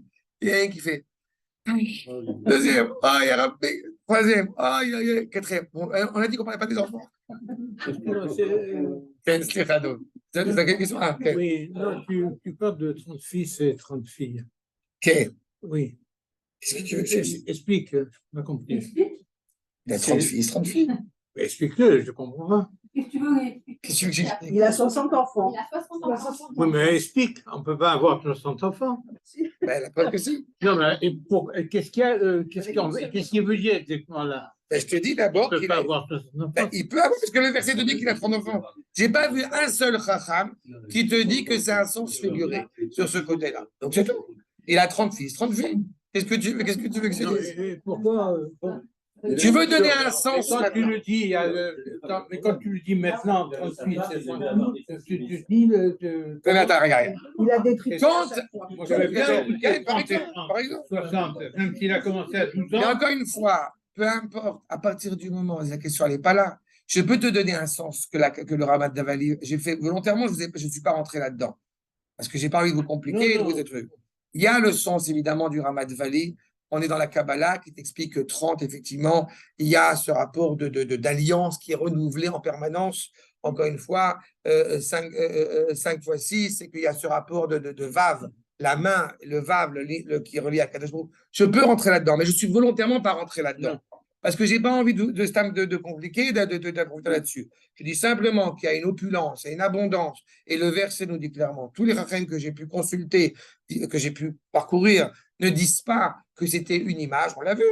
Le sens oblige, effectivement, il a 30 filles. C'est 30 filles. Si la Gemara, il a fait 120 repas. Et à la rigueur, je vais te dire, honnêtement, on s'en fiche sur le fond. C'est-à-dire que la réalité qu'on veut exprimer ici, Naguid, reprends dans votre remarque. L'opulence, je dis. Non, mais pas importe. Quand tu dis ce n'est pas possible qu'il y ait 30 filles, 30 filles, là, je t'arrête, je te dis non, c'est pas, ça, c'est pas vrai. Si la femme, elle est suffisamment forte et que l'accouchement se passe sans douleur, c'est pas le fond. Mais en admettant même que ça ne soit pas 30 fils et 30 filles, sur ce qu'on veut insister, c'est ce côté, encore une fois, de l'opulence qui nous importe. Voilà. Mais je ne remets pas en cause, si le Tanakh t'écrit 30 fils et 30 filles, Imkol Akavod, tu seras d'accord avec moi que la vie d'Aïd Benita, on s'en fout. Qu'est-ce que la parole d'Akajrou te dit? Si vous commencez à dire, voilà, si on rentre dans la symbolique, Imkol Akavod, on est chez les chrétiens. Moi, je ne suis pas chez les chrétiens. C'est ça. La question qui me vient, est-ce que Pour les Agadot, je ne dirais pas comme ça. C'est pas que je Pour dis. les Agadot Chazal, je ne dirais pas aussi. Mais là, quand c'est inversé dans le Tanakh, c'est tout. est-ce que il était conscient que c'est parce qu'il n'a pas invité qui était sans enfant qu'il a été puni ou Un Talmid Chacham d'une telle envergure, encore une fois, un Talmid Chacham d'une telle envergure, il est conscient de cela, mais il est aussi conscient, ce qu'il importe d'abord et avant tout, c'est la destinée du peuple. D'accord? ouais, Sans les citer, mais je peux t'assurer que je connais un certain nombre de grands Talmidei Chachamim. Et pour des raisons multiples, ils ont un, voire deux, voire plus d'enfants qui ont malheureusement, sont totalement détournés de la Torah. D'accord? Et tu te doutes bien que pour un Talmid Chacham, c'est une tristesse, c'est une douleur. Je connais un grand Talmid Chacham qu'un de ses fils, il n'est plus en contact avec lui. C'est pas lui qui est en contact avec lui, c'est le fils qui est plus en contact avec son père. C'est ça. Donc, ces douleurs-là, elles existent. D'accord? Tu vas pas, le Rav Cherki qui a perdu son fils ou le Rabben Ishaï qui a ça, ils n'ont pas dit, bon, c'est fini, parce que c'est tout à leur honneur, et je ne leur ai pas remis en compte s'ils étaient attristés, évidemment, mais ils ne sont pas dit, bon, ça y est, j'en ai marre, je laisse tomber tout. Non, ils sont impliqués, ils sont investis dans une tâche. Et si c'est le cas pour des gens d'une telle envergure que le Rav Ben Ishaï, le Rav Cherki et d'autres, c'est d'autant plus le cas pour Boaz. Ce que je demandais, c'est est-ce que lui, il a fait le lien entre la mort de ses Je enfants pense, et ça me paraît cohérent, c'est vrai, ça me paraît cohérent qu'il ait fait le lien, mais il a aussi saisi que c'est un décret divin et qu'il a dépassé cela. C'est en cela, justement, où il accepte le décret et il continue, encore une fois, dans sa volonté d'avancer, dans sa volonté de construire. Ça montre sa grandeur. Okay. Maintenant, avant de poursuivre, je vais ajouter un point supplémentaire. Quand Ruth et Naomi sortent de Moab pour venir en Eretz Israël, on est le Tet Zayin Ben Nissan. On est le deuxième jour de Pessah et ils arrivent en Israël. Et à ce moment-là, vous savez qu'une grande majorité, je l'ai souvent évoqué, mais c'est important de le rappeler ici, la majeure partie des gens, même des gens de la famille, justement de Naomi, sont à un enterrement. C'est-à-dire, quel enterrement? C'est pas n'importe quel enterrement si tout le monde y va. L'enterrement de la femme de Boaz. D'accord? Ah, non. Non, mais surtout, c'est parce qu'il y a les Omer Sorin, l'orge qu'on est en train de récolter. C'est pour ça qu'on dit qu'on est à la mer. Dans tous les cas, ils sont arrivés en Israël, on a enterré la femme de Boaz. Il y a aussi une comprise de conscience. Pour prendre ta remarque, un grand Talmid Chacham est conscient que il ferme une porte, il en ouvre une autre. Que je vous magdim refoua la maka. Une sorte de prédilection qui va amener à cela. Au moment où Ruth, elle rentre en Eretz Israël, c'est le moment où la femme de Boaz, elle meurt, et c'est très important, puisque Boaz, comme vous le savez, va se marier par la suite avec Ruth. D'accord? Et pour vous dire à quel point son rôle est exceptionnel, mais pourtant il y a très peu de versets qui en parlent dans le Sefer Shoftim, mais parce qu'il a fait son rôle comme la plupart des gens de l'ascendance de la tribu de Yehuda, ils sont arrivés pour accomplir un rôle et ils quittent l'histoire, ils quittent la scène historique. Boaz meurt, il a 80 ans, vous vous rappelez, Boaz meurt le lendemain de la nuit de noces. N'est-ce pas? Ruth a 40 ans, Boaz en a 80, Boaz épouse Ruth, Ruth tombe enceinte, ce qui est déjà en soi pas forcément une évidence pour la première nuit de noces, dans tous les cas elle est tombée enceinte, le lendemain de la nuit de noces, Boaz décède. D'accord? Donc c'est un rôle qui est, encore une fois, très orienté. C'est très ciblé. Okay. Mais, regardez ce que nous dit le Maharal dans Makor numéro 14. Niré de Baloma, chez En Asimcha Beribouy Banim Klal. Évidemment, on n'a pas de joie quand il y a autant de fils. Qui les familles, Arbe Banim, En Davar Behem Vemetu. Là encore une fois, le Maharal parle d'une réalité qu'aujourd'hui, Baruch Hashem, j'espère, c'est de moins en moins d'actualité. Il faut quand même avoir en tête qu'à une époque pas si lointaine, quand on avait beaucoup d'enfants, on savait déjà qu'il y en a un qui allait mourir né, brûlé par des dégâts domestiques, etc. Donc là aussi, ce n'est pas forcément les familles. Parfois, on a 30 fils et il y en a un qui continue. Bon. Ou parce qu'il y a des dégâts, parce que des nuisances, enfin, des choses terribles naturelles comme pas naturelles, quoi. Combien de gens sont sortis d'Auschwitz, ils ont reformé la famille alors qu'il n'y a plus personne. Vezé Shamar, Ibtsan Zeboaz, et Alé Ibtsan Banim Arbe Meot, et Kula Metu. Ibtsan, justement, qui a beaucoup de fils sont tous morts, Ayalo Ben Echad, et Nishar Kayam. Si justement il avait juste un fils, il aurait continué. Il aurait un fils, c'est Oved, fils de Ruth. C'est-à-dire que tout le monde a disparu, tout le monde a été peuplé, et grâce à Oved, la lignée, elle continue. Oved, c'est le fils de Ruth et de Boaz. Ah, peut-être je dois refaire ça aussi, parce que si vous n'avez pas forcément ça en tête, vous êtes conscient que Naomi et Boaz sont cousins. Enfin, sont cousins germains. Puisque le père de Naomi, Elimelech, il faut que je rappelle ça, c'est important, sinon vous n'avez pas truc. Vous avez Elimelech, le père de Naomi, dont on ne connaît pas le nom, Shalmon et Tov, c'est 4 frères. D'accord? Ça, il faut avoir en tête quand vous rentrez dans Shavuot, Bezrat Hashem, toujours assez important. Ces 4 frères-là. Elimelech, il a épousé sa nièce. Naomi. D'accord? Elimelech meurt. Voilà. Shalmon, c'est le père de Boaz. Et il est mort aussi.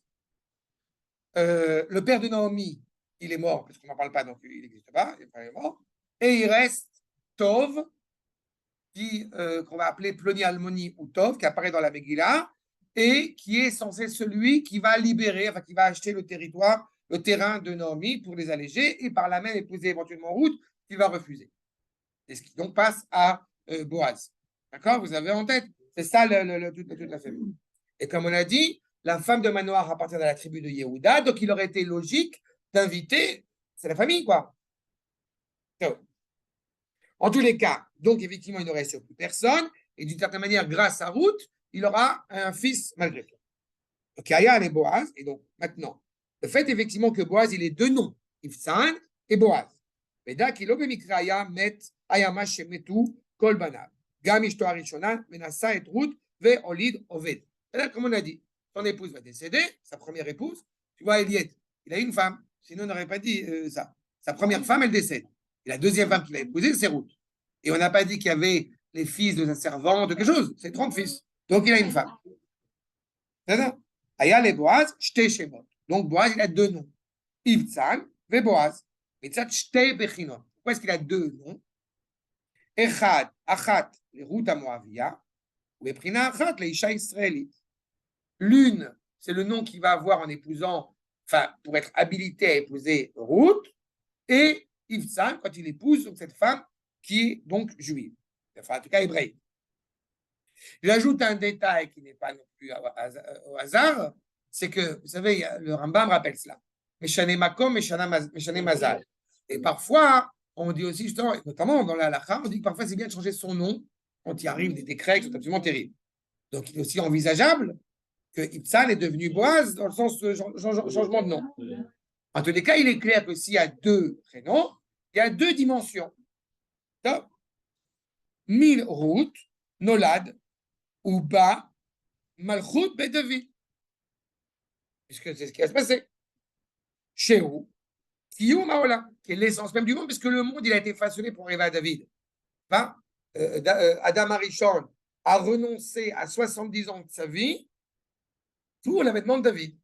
D'accord? C'est pour ça qu'il faut toujours avoir énormément de critiques, n'est-ce pas, à l'égard de David et de ses fautes, puisque le monde tient sur David. C'est clair le cynisme, il faut que je sois plus clair. D'accord?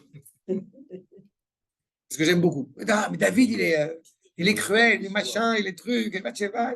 C'est bien, vous n'avez rien d'autre à faire dans la vie. Et d'ailleurs, Shavuot, je vous rappelle quand même, c'est l'anniversaire et le décès de David. Et les seuls qui sont nés et morts le même jour, ce sont justement les tzadikim d'une envergure exceptionnelle. Comme Moshe Rabbeinu. Bon, voilà, l'occasion supplémentaire, mais ce n'est pas le sujet, d'avoir des critiques à l'égard de David. Et comme on dit chez moi, qu'ils aillent chez leur mère. C'est là. Achab, Umina Israélite, Yatsa Zera Shel Tohu. Parce que de cette femme, donc juive, appartenant au peuple juif, est sorti, bien malheureusement, Tohu. Comprenez Isli, alors en français on dit Tohu, mais ce que j'aime souvent expliquer, c'est que Tohu, ça vient de Tehiya, et une interrogation qui n'a pas de sens, sans finalité. D'accord? C'est ça la Tehiya. On dit Tohé, c'est que je m'interroge. D'accord?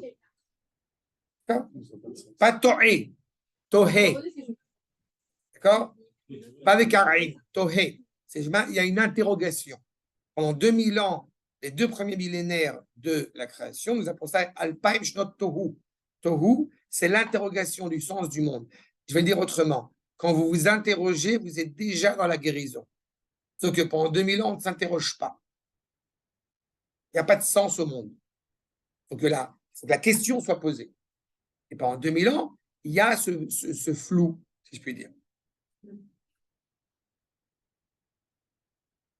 Non, c'est pas clair? C'est pas clair ce que j'ai dit? Tu es d'accord avec moi? Je vais le dire autrement. On dit qu'un enfant, qu'un certain esprit, il n'a pas de date, il n'a pas d'intellect. De la même manière qu'un enfant ne peut pas penser s'il n'a pas de mots. D'accord? Un bébé, un nourrisson, il ne pense pas. Il a des émotions, mais il ne pense pas. Il ne pourra penser que quand il aura des mots pour penser, que des lettres.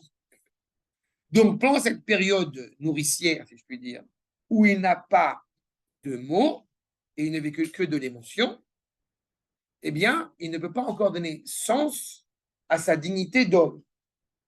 D'accord? Bien fait. Maintenant, tu exposes, tu mets ça, tu transposes cela à l'échelle de la création tout entière, et tu as compris. Pendant les 2 premiers millénaires de l'humanité, eh bien, cette humanité, justement, ne s'interroge pas sur la justesse ou la non-justesse morale du monde qu'elle véhicule. Et la preuve, c'est que, ça c'est un sujet vraiment très long, je ne vais pas rentrer là-dedans, mais que de Adam Arishon jusqu'à Abraham, il y a une déchéance morale. Et il n'y a personne qui vient s'interroger, ou en tout cas essayer de se révolter contre cette réalité. D'accord? Ou en d'autres termes, comme j'ai eu l'occasion de le dire, à cette même table, Akadosh Baruch Hu a dit Adam Arishon Ayeka, où es-tu? Où en es-tu du projet que je t'ai confié? Et Adam Arishon ne répond pas.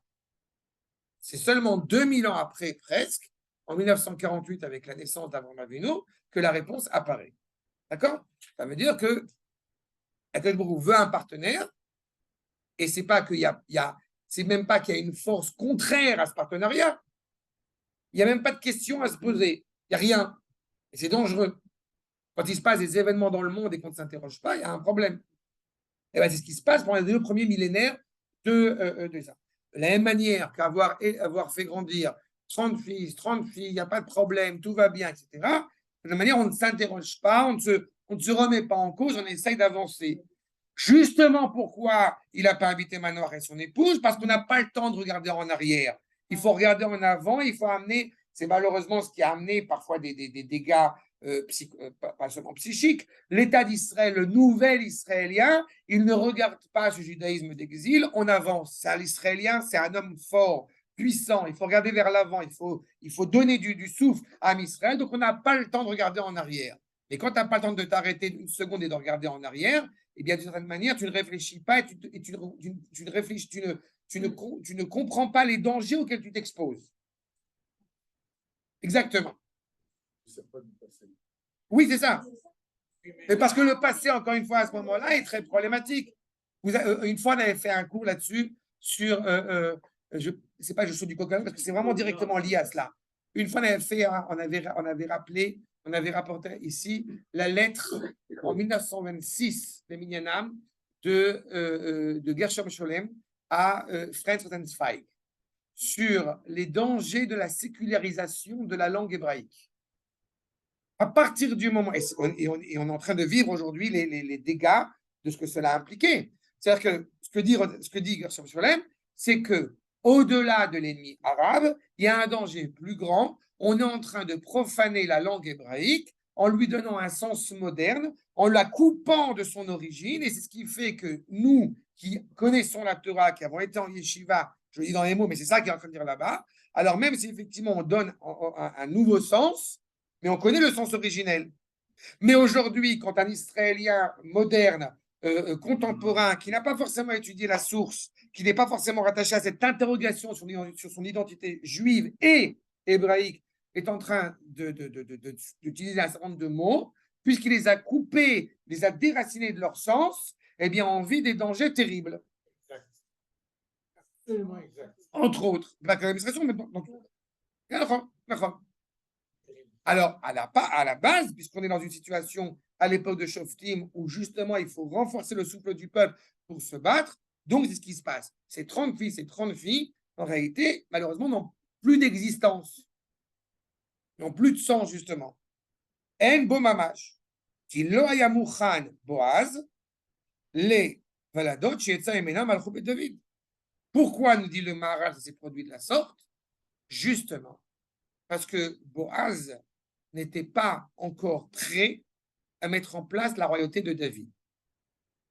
C'est quoi? Il n'est pas prêt. C'est quoi? Ivtsa n'était pas prêt. Parce qu'il fallait du culot. Boaz. De la hazout. Un peu du culot pour entrer dedans. D'accord? Mais les Char Nikra Boaz. Beau Amalchut, chez où Az. Quand on est roi, on a une fierté nationale. Quand on est représentant, quand on est dirigeant politique pour un peuple qui s'assume, eh bien, on doit avoir un certain culot, une certaine force. Si on n'a pas cette force-là, si on n'a pas ce culot-là, on se met en danger. D'accord? Et on se met en danger et on met au danger aussi le peuple. Dans le contexte qui nous occupe, il y a deux solutions. Comme le monde va mal, donc je m'enfuis à la yeshiva. Première solution. Tu veux éteindre Mazgan après?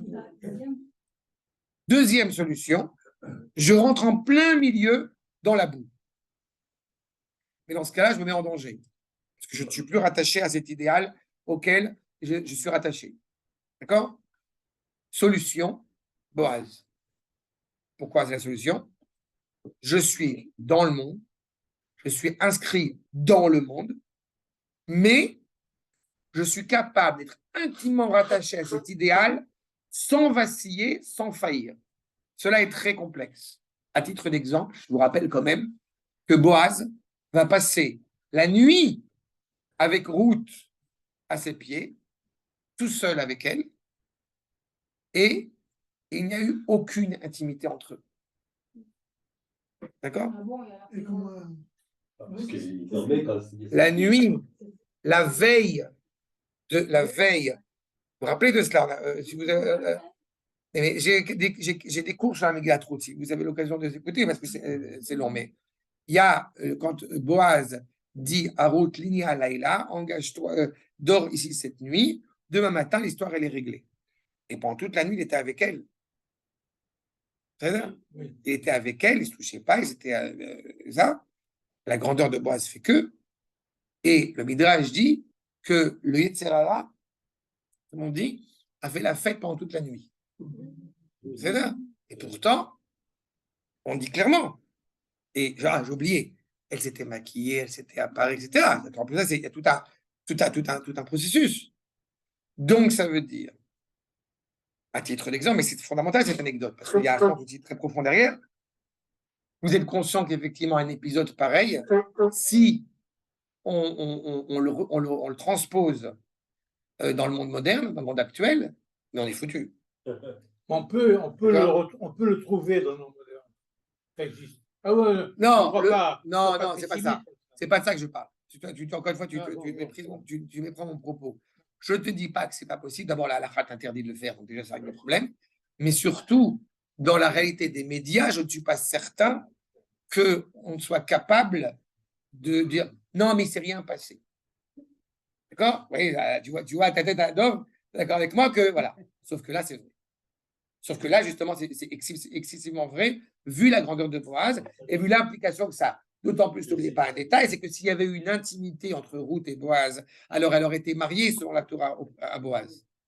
Donc ça implique qu'il y a plein de choses qui rentrent en ligne de compte. Mais tout ça pour montrer qu'il est en plein dans le monde, mais totalement dénué de soupçons, totalement dénué d'iniquité, totalement dénué de scorie. Et ce n'est pas évident à gérer. C'est-à-dire qu'il faut être Boaz pour arriver à faire ça. D'accord? Autant la grandeur de Boaz, autant la grandeur de Ibtsan et de Boaz n'est pas remise en cause, mais être inscrit dans le peuple et être justement reprend le flambeau, c'est beaucoup plus complexe. Et ce qu'il nous dit, mais les Chach Metubana, Shayalomish Toarishona, on a dit sa première femme est décédée, qui Zera Boaz, Ayamemukam, chez Enkium Lezaro, Rak Mikoach Malchut David. Ce qui va donner tout le sens à Boaz, c'est justement l'engendrement des fils de David. Et c'est justement ce que nous dit le Midrash. Il a pris Ruth, en général c'est un terme qu'on pourrait utiliser pour avoir une intimité avec Ruth, et pourtant, Amrou Ota Alayla, Sheba Alea, mais et justement, quand il va l'épouser, il meurt. Après la nuit noce. D'accord? Donc c'est directement, toute sa vie était orientée pour ce moment-là. Avec toute la valeur qu'a Boaz.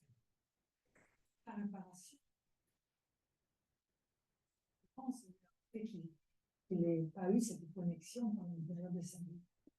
Non, il avait la connexion. Il avait la connexion. Le décret qui s'abat sur lui, c'est aussi la réalité du peuple dans lequel on se trouve. Comme j'ai dit, on ne peut pas ignorer pendant une seconde la situation morose dans laquelle le peuple peut se trouver. Je dis simplement que, par rapport à Kadosh Baruch Hu, 60 enfants qu'il a eu n'ont pas, comment dire ça, étaient là comme on vit, mais on ne cherche pas à savoir d'où on vient, on va la donc, tu disais tout à l'heure que... Oui, que ça peut être, oui, la connexion, tu veux dire, avec le passé. Oui, mais ça veut dire qu'il y avait une maturité, si tu veux, qui fait que ça ne pouvait pas être autrement à ce moment-là. Tu vois? On ne va pas imputer une faute à Abraham, et pourtant il a eu un enfant qu'à 100 ans. C'est ça que je veux te dire. Mais, ok. Oui, mais c'est-à-dire que a posteriori, puisque le Sefer Shoftim, a posteriori, et parce que le Sefer Shoftim, évidemment, est inscrit, je rappelle, dans le livre des prophètes, et qui est écrit par Shmuel, le meilleur que Megillat Ruth. Donc, il est clair que quand on lit ça aujourd'hui avec les yeux que nous avons, grâce à notre Chaim, on comprend, encore une fois, que la destinée de l'histoire fait que ça ne pouvait pas être autrement. Mais ça ne veut pas dire que quand Boaz a vécu cet épisode, que ça a été un moment de plaisir. Évidemment que non. Mais tu as raison, il y a la reconnexion, mais il fallait cette maturité-là pour comprendre ça. Ouais. Et si Boaz n'avait pas perdu tous ses enfants, il n'aurait pas eu forcément le besoin de se remarier. Oui, mais je vais te dire, je pense à l'inverse. Parce que je mets ça sur Boaz. Je pense à l'inverse. On met ça sur Boaz, mais moi, je mets ça beaucoup plus profond que ça. Pourquoi Boaz a-t-il eu besoin de vouloir redonner du souffle au peuple? C'est parce que le peuple était dans une situation catastrophique. Vous comprenez ce que ça veut dire? C'est-à-dire que des gens qui sont d'une telle envergure, ils sont réactifs par rapport à la situation du peuple.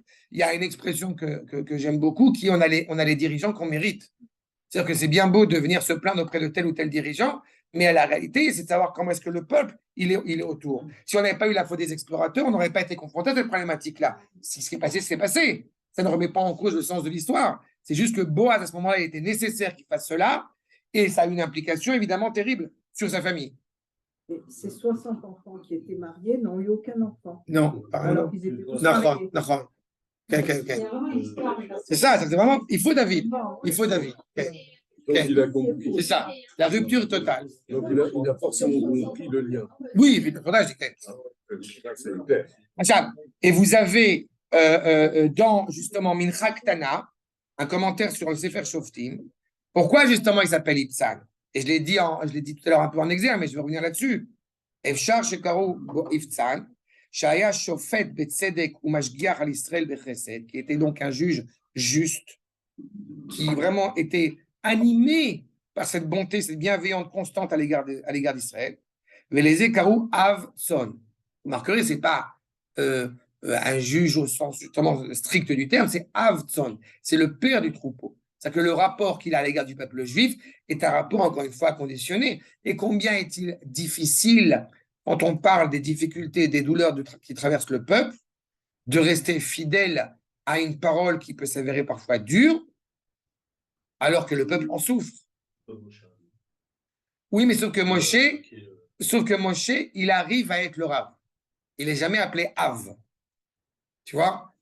Tu as un exemple très contemporain d'un Talmid Chacham, je ne vais pas le citer, mais un Talmid Chacham qui est absolument exceptionnel, qui est décédé, et tous s'accordent à dire qu'on voit la différence des cours, des drashot, des leçons qu'il a enseignées avant la guerre de Kippour et après la guerre de Kippour. Pourquoi? Parce qu'il a perdu énormément d'élèves après la guerre de Kippour, enfin la guerre de Kippour. Et bien, quelque part, ça a peut-être influencé sa manière de s'exprimer. Moshe, c'est un guide, alors. C'est ça, exactement. Et c'est là le rapport, on voit le rapport évidemment d'un Rav à l'égard de ses élèves. C'est très compliqué. Donc, il semble clairement qu'il est investi par ce rôle-là qui fait que ça l'a amené à cela. Ce qui est intéressant, c'est qu'en évoquant le père du troupeau, on se rappelle que David Amelech, comme la plupart des dirigeants d'Israël, ils vont être jugés être scrutés sur ce rôle-là. Et en l'occurrence, David, vous vous rappelez que David, il a des peaux, pas une peau, des peaux d'ours et de lion sur le dos. Ce qui montre bien que, Hachem, il était impressionnant, alors qu'il n'était pas grand, mais il était impressionnant dans sa lutte contre toute nuisance à l'égard de son troupeau. On nous dit dans le Midrash Rabbah, pour terminer le Faktana, Shayahu Avrahman, Veneman Alatson, Marito Israël. Il est fidèle, encore une fois, au peuple juif. Il est totalement les yeux rivés sur le peuple juif et ce que le peuple juif a effectivement besoin. Et le Midrash Rabbah nous dit Hashem Tzadik Ifran, ou Bema ou Bema Bochanu. Là encore une fois, que je beaucoup n'a pas de faire le test sur celui qui va être le dirigeant du peuple juif.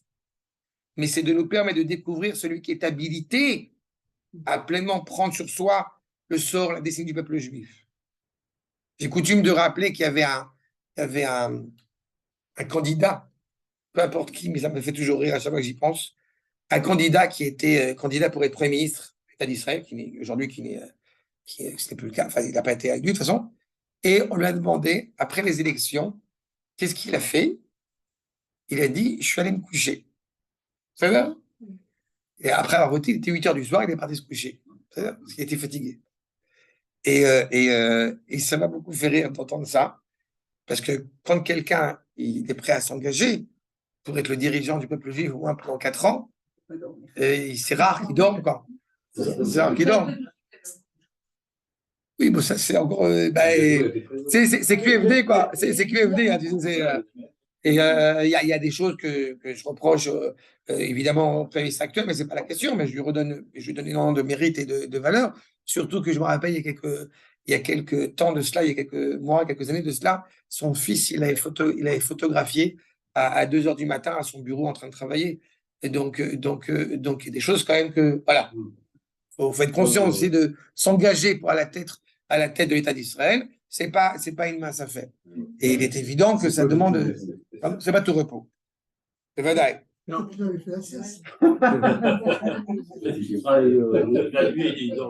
je lui donne ce mérite Et évidemment, le roi par excellence, David Ameller, d'accord, il n'y a pas écrit s'il dormait vraiment. En tous les cas, vous avez effectivement cette indication et cette implication. Et justement, il faut qu'on puisse découvrir cette force qui est inhérente à celui qui va diriger Israël. Son, Badak le David, Batson, ou Matso, il a vu que c'était un bon berger. Amar Kadosh Baruch Hu, Mishu Yodea Lirot Atson, celui qui sait avec autant de poigne et autant de force et autant d'affection prendre en main son troupeau, Ish Lefi Kocho, avec cette force, Yavo Verebami, c'est lui qui va, faire paître, je peux dire garder mon troupeau. Ve'af Moshe, Lo Bachanu HaKadosh Baruch Hu, et là, Betson. Pareil, Moshe, qui était lui aussi un berger. Amar HaKadosh Baruch Hu, Yesh Lecha Rachamim, Linok Tzono, Shel Basar Vadam Kach, Chayecha Atatire Tzoni Israël. Quand je vois ta force, cette capacité à diriger le troupeau, parce que diriger le troupeau, c'est justement, c'est pas seulement être à l'écoute du troupeau, c'est aussi le diriger, c'est aussi l'orienter. C'est ça qui est très complexe. Et donc, vous comprenez qu'à l'époque de Shoftim, où le peuple n'est pas encore prêt à avoir un dirigeant, c'est ce qui fait qu'il y a des scissions, c'est ce qui fait qu'il y a différents groupements humains au sein des tribus. Mais quand David, il va diriger Israël, il va réussir, encore une fois, avec poigne, n'est-ce pas, eh bien, de prendre en charge le peuple, dans tous les sens du terme. C'est bien cette actualité. Et donc, ce qui indique que par rapport à Boaz, ce qui va lui donner toute sa valeur en réalité, on a dit le père du troupeau, d'une certaine manière, c'est nous est déjà annoncé par David, de préfiguration vers David. Je rappelle aussi que qu'est-ce qui a pu faire que David a su être un agneau avec le peuple et un aigle avec les ennemis? Réponse, sa grand-mère. Sa grand-mère. Pourquoi ou son arrière-grand-mère? Pourquoi son arrière-grand-mère? Le Zohar rappelle cela. Le Ham Israël, c'est toute la difficulté. Le Ham Israël, ou peut-être j'ajoute un point avant ça. Tout ça, évidemment, s'inscrit dans la lignée qu'on retrouve chez Yehuda, qui a déjà pris sur lui le rôle fédérateur qui se découvre et qui se révèle. Pour rappeler, quand Yosef est lui descendu en Égypte, Yehuda se révèle de plus en plus comme étant justement celui qui fédère tous les frères. Il a ce rôle de dirigeant. Yehuda est lui qui est le dirigeant. Maintenant, il faut avoir en tête que la famille hébraïque, comme on le dit dans la Maseret Avot notamment, elle est naturellement animée par être emplie de gêne, de pudeur et de bienveillance à l'égard d'autrui. Baishan, Achman et Gomel Chassadim. C'est un problème. C'est bien, mais c'est un problème. C'est un problème pour nos ennemis.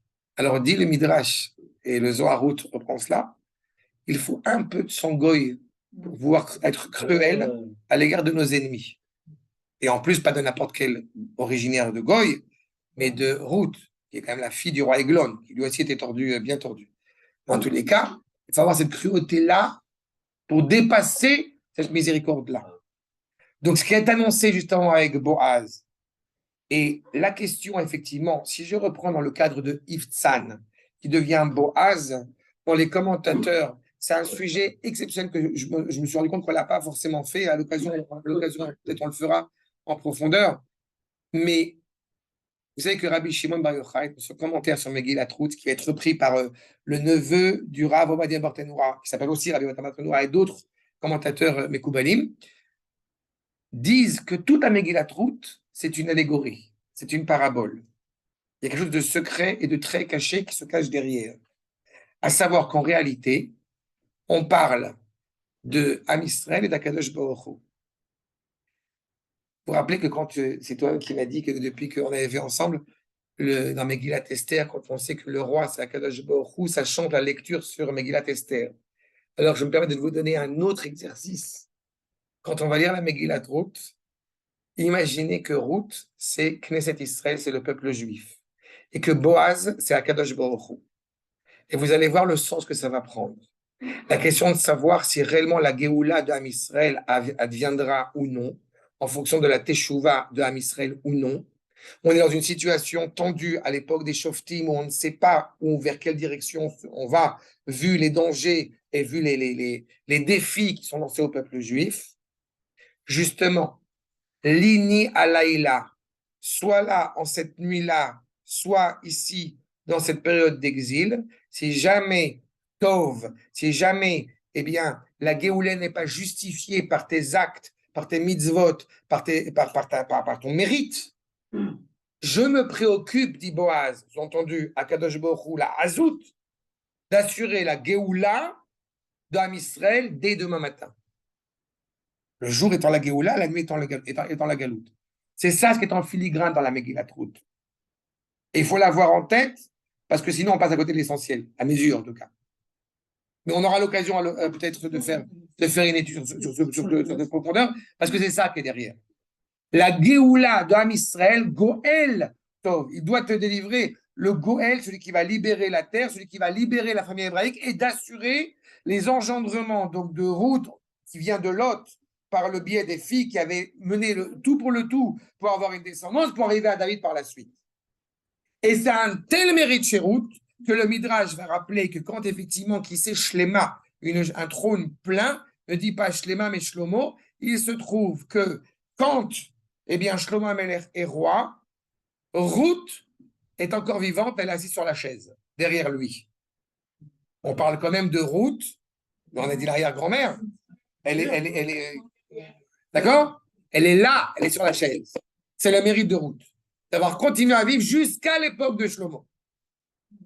Donc, ça veut dire que l'énonciation de Boaz, donc de Iftzan, il fallait cette miséricorde-là, mais qui ne doit pas perdre de vue la force et la rigueur qu'on doit avoir pour mener le peuple juif. J'ai envie de dire, Boaz, quand il s'appelle Boaz, il aime le peuple juif malgré eux. C'est ça l'engagement. Regardez ce que nous dit Rabbi Tzanga Barvanel, Makor numéro 18. Zachar Katuv Asipurazé. L'Odia chez Galgal ou chez Choser Baolam. Annoncer la naissance de Iftzan, la roue tourne et la roue revient. Qui né? Iftach loyalo, imbat achat, yichida. Iftach n'avait qu'une seule fille et Lozarta shetinase. Tu vois pourquoi j'ai dit qu'il prend ce sens-là de nos commentateurs, qu'elle n'a pas eu le mérite de se marier. Vous voyez, il n'a pas dit qu'elle est morte. Elle n'a pas pu se marier. Donc c'est ça, où elle est enfermée, mais en tout cas, voilà. Kimipne neder avia, comme on l'a vu, justement, à cause du vœu de son père, Nisheret Mekudeshet Lachem, Veish Lo Yada. Voyez? Donc, du coup, elle est restée attachée à Kadosh Baruch Hu, et aucun homme, eh bien, n'a été avec elle. Veiptsan, Sheshafat Israël Acharav, Ayulu Shloshim Banim ve Shloshim Banot, Vezachal et Shenasa et Kulam Bechayav. Et c'est un petit peu la réparation de Iftar. C'est parce qu'il y a eu Iftar qu'il y a eu Ibtsan. Et c'est parce qu'il y a eu Ibtsan qu'il y a eu Shimshon. C'est pour ça que le cours s'intitulait Entre Iftar et Shimshon. Parce qu'on ne peut pas simplement parler de Ibtsan sans parler de Iftar avant, sans parler de Shimshon avant. On ne peut pas parler de Ruth sans comprendre dans quel contexte, encore une fois, le peuple s'établit et se met en place. D'accord? Et donc, l'énonciation de Boaz nous amène à David. Et c'est tout simplement, encore une fois, la raison pour laquelle, d'un côté, je répète, il faut renforcer le peuple, peu importe les difficultés dans lesquelles il se trouve, tout en étant conscient des difficultés dans lesquelles il se trouve, et puiser la force pour pouvoir l'amener vers l'avant. Et cela, ça nous renforce dans l'idée qu'encore une fois, la Géoula d'Am Israël n'est pas dépendante de David Benita ni de personne. La Géoula est, le peuple juif est dans un processus dynamique, et ce processus-là, encore une fois, ne peut pas s'arrêter. Il faut juste, encore une fois, se le rappeler, peut-être souvent, pour essayer de nous aider à tenir le coup et à avoir des nerfs d'acier, comme on dit. Par le mérite ou non. Par le mérite ou non. Exactement. Du moins, c'est pas... Shalom, Kol Tuv, Chag Sameach, Bezrat Hashem. Juste parce que